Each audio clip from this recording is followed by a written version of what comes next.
Hello and welcome to Sortaokay Reviews, where every fandom is welcome. It's our SortaAnything newscast. Yep, this is our news show where we pick out the nerdy news from the last time we released this episode to the next time we do an episode. Yep. And we want to talk about it. We're not going to have, everything on here. We're probably going to, where stuff happened, this is a little big late. News stories. But we just want to give our personal opinion of it. We just wanted to do a quick little video of it.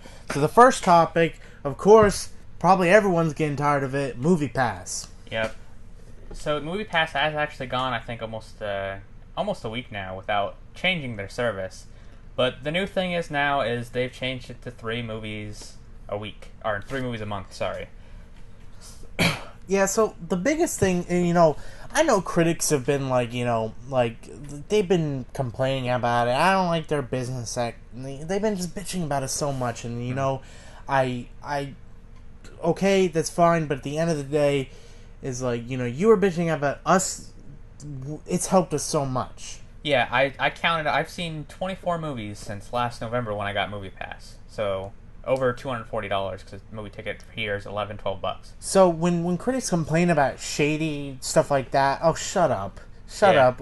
I mean, it was a cool service that we got our monies out of. Yeah, they get invited to all types of movie stuff. It's you're not us. You're not paying for constant movies. So, just let it, I hate that. But I will say, I did cancel mine because, not because they keep changing everything, but because we can't simply use it almost, pretty much. Yeah, we've gone 2, maybe 3 times to the theater, and then we actually drove there once. When it said it was going to work, the app said it was working. We drove there, and then it said no, it wouldn't work. It just said unavailable or no more current showings. And I don't care the changes. That's fine. But the thing is you look at the app and there's certain movies on there. There's sometimes the theater doesn't have certain showings, which is confusing. And then sometimes, I remember before we looked, we were gonna try and go see Teen Titans Go. Yeah, just we saw it. Movie. We were gonna go to 7. That time disappeared. We're okay, what happened? So then we're okay, we'll wait till the 9, and then we'll leave. And then we waited till at 30 minutes before. Yeah, we checked the app. It was still there. It takes us about 20 minutes to get to the theater. We got there. It was gone. It was gone. It said no more screenings. No more screenings. Anything. And that makes no sense when it's okay, and they're not even saying, okay, there's going to be certain times when it's going to be out, or they're going to stop at certain times. No, they didn't say any of that. And it just, it really pissed me off to drive up there and oh, okay, we can't. And it's I only did $9, but it's okay, if I can't even get my one movie's value worth, then it's then I feel I got taken, I got taken for. See, I have the annual pass, and I think they're not changing a terrible amount with the annual pass, but mine's still good till November.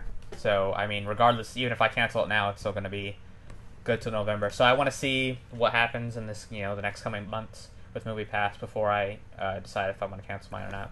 Yep, I'm just gonna go with Cinemia. I want to try them. Still 3 movies that's still worth the money, and plus, hopefully, we sadly don't have an AMC around us, so we're hoping for a Regal A-list thing. Yeah, some MoviePass for Regal. All right, next story, all revolving around Captain Marvel. So first of all, the Disney streaming service, the first Marvel movie that's going to be on the Disney streaming service is going to be Captain Marvel. The Netflix deal with Disney is going to end with Ant-Man and the Wasp. So that means we still have Black Panther to come out on Netflix, Infinity War to come out on Netflix, and Ant-Man and the Wasp. So all 3 of those will still be on Netflix, which is a good deal for us. And actually, one thing I just remembered. I remember reading about an interview about something. I think some people were talking to some of the heads up at about this streaming service, and I know because they own Hulu, they're talking about you can get a bundle for both Hulu and the Disney streaming service for under $25. I also read that the Disney streaming service is supposed to be less than Netflix as well, so it's not supposed to cost as much. Yeah, and the Disney streaming service is going to have all the Marvel movies, probably Marvel TV shows, Star Wars movies, any Disney movies, of course, stuff that's pertained to them. They have announced they're not touching the Netflix Marvel shows, though. They are, which is good. I'm happy about. And if they wanted to put it on there, fine with that too. But that, and they also are talking about if you I wasn't too sure if it was they are gonna have it included or if it could be an add-on you can get. But I know that they're gonna include something with ESPN Plus too. So they're gonna have like some like a bit. Like I said, I heard something about less than $25. You'll get the Disney streaming service, ESPN Plus, and Hulu, which that is a very good deal. Like I would rather keep that. I'd probably rather get that than the DC streaming service. Sadly, because like they'll have all those movies on there, and then of course they announced Jon Favreau's like show's gonna have the biggest budget, like 100 million plus. Yeah, his new Star Wars show you're talking about. So that sounds worth, and I think that's where it's gonna stream. I think that's where it's gonna show up. So I'm really excited about it. I still want to hear more details before I commit to it. I mean, I'll probably get it because it's Disney, and Disney owns half of everything. Yeah, and I mean, they just know what to do. Yeah, they're pretty good with their reports. But back to Captain Marvel. This is a smaller story. A newish Easter egg was found in Captain Marvel. Apparently, in the scene where Tony Stark and Doctor Strange first meet the children of Thanos, the two. What are their names? Ebony Maw and Cold Obsidian. Yeah. So Cold Obsidian has like a sash from his waist, and it looks a lot like the Captain Marvel suit. It's got the blue, it's got the little gold stripes, and the red. So maybe that'll pertain to the 90s. Maybe Captain Marvel's met the children of Thanos before.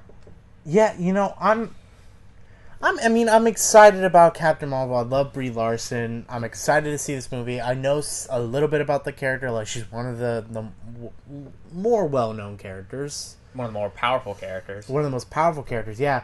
But, and I've been hearing, like, they're really going to try to base off the future of Marvel, like, off of her a little bit.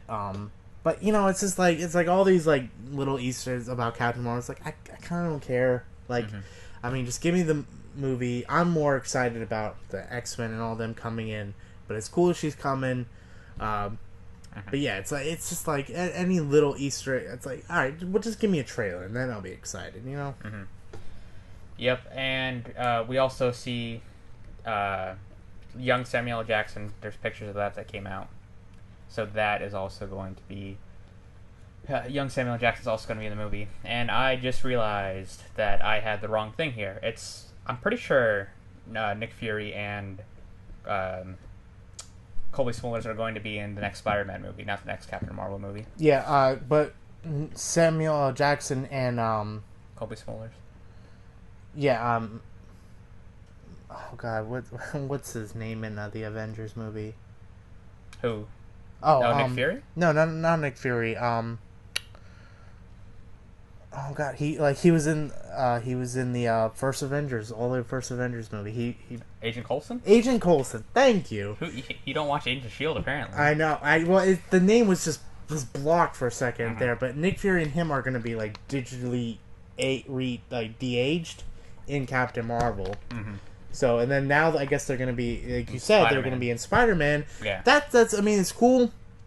I'm glad that, like, I just realized that. I'm like, oh yeah, Nick Fury really hasn't been in the last few movies much. Yeah. Like, so, okay, that's cool. He's going to have a bigger part. I wonder if what's going to... Now, this is not really a spoiler because it's all speculation in my head, but I'm wondering if him being in the new Spider-Man movie worries me a little bit that Tony Stark might not be there. So Nick Fury might have to watch over Spider-Man. Yeah, I could see that. Robert Downey Jr. is expensive. So like that or a kid bowed to his fate in the next Avengers movie as well. Yeah. So we don't know. But that's cool. I just want that official casting of Jake Gyllenhaal as Mysterio. Give me that, and I would be excited for this movie. Yep, and we're switching over. Speaking of different franchises, Star Trek news. Chris Pine and Chris Hemsworth, they're out, I guess, of the next Star Trek movie. They're not, like, I don't think they're officially out, but apparently talks have broken down, which is, like, causing this big, like, uproar. So I have, like, the story up here from Polygon. It's saying that, like, a breakdown in negotiations between Chris Pine and Chris Hemsworth, and then, so, the actors and studio have both left, like, negotiations. So as of right now, it's not happening. And me personally, I'm not the I'm not the biggest Star Trek fan. I'll Yeah. admit that. And like, you know, but I did really enjoy the movies, and I thought 1, 2, and 3 were very well done. I've seen them only once, but they are good movies. But I've had no interest in going back to see them again. But I did enjoy them. But this kind of makes sense in a way, because I mean, you think Chris Hemsworth, one, he's about to be in the new Men in Black reboot, or not reboot, but continuation / reboot. So I think he's a little bit more focused on that, and plus he probably wants to do another Thor movie now. So I kind of do want him to focus on that, and that's probably his main focus too. Like, oh, I want these things now than the Star Trek. I kind of see them. They'll probably both be in it if the money's there. I think this is more like a power play of. I'm just surprised Chris Pine, because I don't hear anything about what he's doing. I know he's in Wonder Woman, but I mean, I know he could do both. I don't know. It's that one's a little bit more confusing than the Chris Hemsworth, because like I said, he probably wants to do another Thor movie. Yeah. He wants to probably focus on this Men in Black movie he's about to do, because he's starting to get he's starting to get his acting thing higher and higher now. Chris is from two universes can't coexist together. Yeah, no. DC Chris and Marvel Chris, they can't coexist with each other. But I mean, bad news for Star Trek fans, because I mean, I'm pretty sure they want these. Some Star Trek fans. I know a lot of fans out there didn't like the movies, but yeah, I like the newer movies. But still, I'm a casual fan. I want the franchise to continue. You know. Yep. Also, speaking of Star Trek, Jean-Luc Picard is coming back. Patrick Stewart is coming back in a new series. Yeah, that's it. I haven't been following the new series, but just hearing that is really cool. It's like, because I think he's not doing it for money, and he's not doing it because he's bored. I think he's doing it for the fans. I think that's really nice. I think that just shows how great of a guy he's getting up there in age too, so it's kind of a big risk to bring him back for a new show, but also, you know, a lot of spotlight on this. I mean, he's getting up there in age, but he's very healthy. He's probably still got a great number of years left. And unfortunately, that's all I can say on Star Trek, because I think you're the same boat. We're not huge Star Trek fans. Yeah, we're more of the casual fans on that news. So let's switch over to the world of anime. We got a new release date coming out. Yeah, so a couple of days ago, a very reliable source, he's never really been wrong before, but Yonko Productions posted a thing saying that we're supposed to be getting, like, Sunday or some, like, around that time or the next day or whatever, we're supposed to be getting a preview of the first episode. We're going to get the first episode. Of what? Of One Punch Man, Season 2, and then we were going to get the full season, second season, in 2020. And I think when that came out, you know, in a sense, it's great. It's like, oh, okay, yeah, we are getting it. But you're going to show us the first episode and then make us wait till 2020 to show us the rest of the season? Are you kidding me? No, I'm done. No.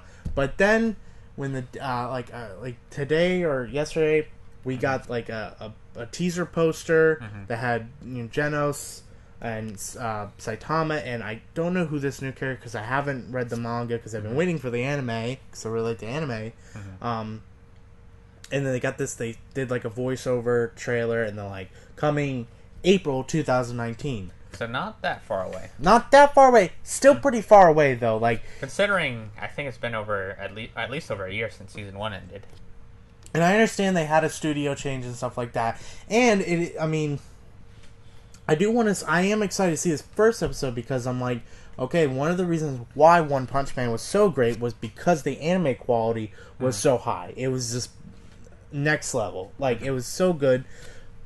So, but getting the confirmation that it's April of 2019, I can wait that long. That's fine. But when it comes out, if it doesn't perform, it could just that's be when April I be Fool's joke.